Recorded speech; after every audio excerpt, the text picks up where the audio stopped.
So hello everyone, welcome to IFS. तो वापस से मिलते हैं एक ऐसे एस्पिरेंट से, सुनते हैं उनकी जर्नी और कैसे उन्होंने इस गेट बी के एग्ज़ाम को क्वालिफाई किया है विद देयर मोस्ट ऑफ एक अच्छी रैंक से। सो मिलते हैं देनन से। सो वेलकम टू देनन। Yeah, hello. हाँ, सो Hi. आपके बारे में कुछ थोड़ा सा इन्फॉर्मेशन हम जानना चाहेंगे कि आप कहाँ से बिलोंग करते हो, आपका ग्रेजुएशन किस सब्जेक्ट से हुआ है, एंड देन आपने अपनी जर्नी कैसे स्टार्ट करी है। So, hi everyone. My name is Jinan. I am from Assam. My city is Jorhat, and I have completed my bachelor's from zoology, and my prep was like I mean, it's short period of time. I just did.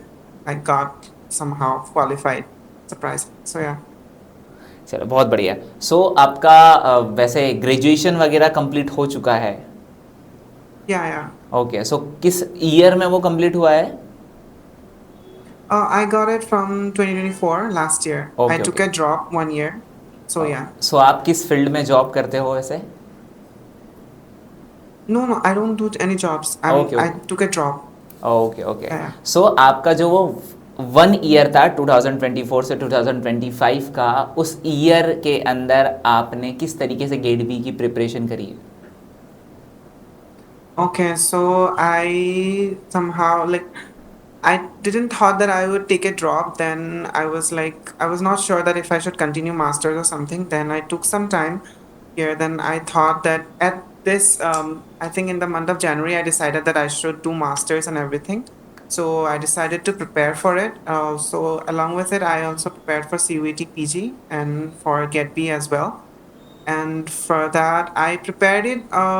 You can say it's all hand in hand all together. I mean, it says the subject, like the whole syllabus is kind of similar to Get B, but there are some things that are different in Get B. So I had to, within like, I just got 1 month after CBT PG, so I just prepared at that period of time for Get B more properly. सो आपका वैसे graduation किस subject से था? It's zoology. Zoology. सो बढ़िया है। So then अब आपका आगे का ड्रीम क्या है वैसे, कि आपने क्या सोचा है? Well, for right now, I want to do masters, and after that, I am thinking about PhD, and also I want to go and explore the research field. So yeah, till now it's that.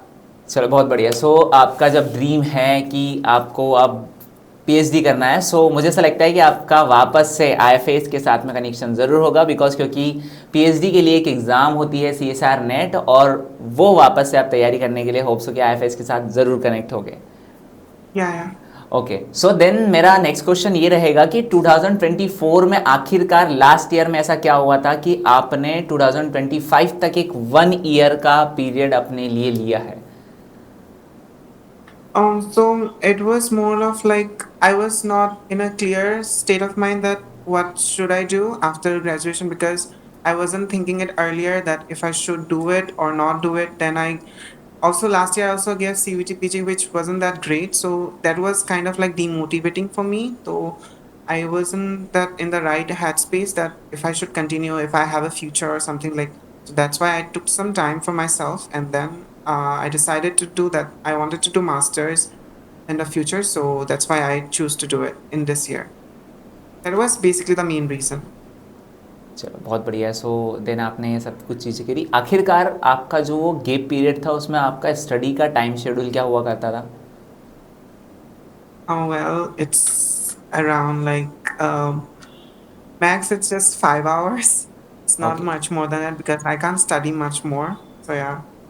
सो आपका वैसे आप किस platform के साथ connected थे IFS के? For I think CUTPG, I was more like involved in free resources from IFS, like in YouTube, in okay those okay. platforms, and also in Telegram. I think there are some few channels. So I joined them, and I followed the free resources as well. And with that, I qualified both exams. Yeah. वैसे आपने और कौन कौन सी exam को qualify किया है? CUT-PG and also this GAT-B, GATE 2 B exam, exams. So बढ़िया है, आपने मतलब सी टी पी जी को भी क्वालिफाई किया है।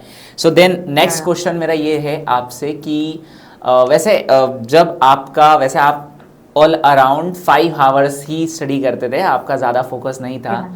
बट फिर भी आप उस 5 घंटों में ऐसा क्या करते थे? मतलब आखिरकार आपका सोर्स तो आपका यूट्यूब ही था, बट आप कैसे Yeah. सिलेबस को मैनेज वे के अंदर पढ़ते थे? आपने किस तरीके से सिलेबस को एक अरेंज वे में पढ़कर इस एग्ज़ाम को क्वालिफाई किया है? Okay, so at first I chose some hard topics such as biochemistry, which is a very large topic, and then I went for animal physiology as well. And for even if I have to say GAT-B, I had to choose like physics chemistry because those are really tough subjects. Can I speak in Hindi as well? Yes yes yes. So Hindi sorry okay so in physics chemistry मतलब ऐसा हुआ कि वो 12 में मैंने अच्छे से पढ़ा नहीं था ना, तो इसलिए मतलब इतना अच्छा नहीं मतलब I don't have such like what should I study and everything. So I also had need to give time for those subjects. So उनके लिए थोड़ा ज़्यादा टाइम दिया और फिर वो वैसे भी जूलॉजी में आप since my graduation is in zoology, तो आप बहुत कुछ पढ़ के आते ही है अपने कॉलेज से। सो उसके हिसाब से और यूट्यूब में देखा कौन से इम्पोर्टेंट टॉपिक्स है आईएफएस से, मतलब आईएफएस के प्लेटफॉर्म से, यूट्यूब से। सो उधर में थोड़ा-थोड़ा आइडिया लगा और फिर क्वेश्चन पेपर थोड़ा एनालिसिस किया। तो उसके बाद ऐसे ही पढ़ा, मतलब ऐसे ही कंटिन्यू करके गया कि हाँ, ये टॉपिक करना है, ये टॉपिक करना है। ओवरऑल या लाइक दैट नहीं। सो बहुत बढ़िया कि आपने ये सब कुछ चीज़ें करी। देन यही चीज़ होती है लाइक खुद के कॉन्फिडेंस से कि हाँ ठीक है मुझे करना है, और जितना भी टाइम है उतने सफिशिएंट टाइम में करना है। सो थैंक यू, आपने अपने वर्ड्स में जो भी बातें होप सो बताई है वो हमारे दर्शकों तक ज़रूर जाएंगी, एंड देन उनको भी ये चीज़ पर बिलीव हो जाएगा कि आखिरकार हम कम समय में भी अपनी एग्ज़ाम को क्वालिफाई कर सकते हैं। Yeah, for okay sure you can. Everybody, anybody can. Okay, so thank you.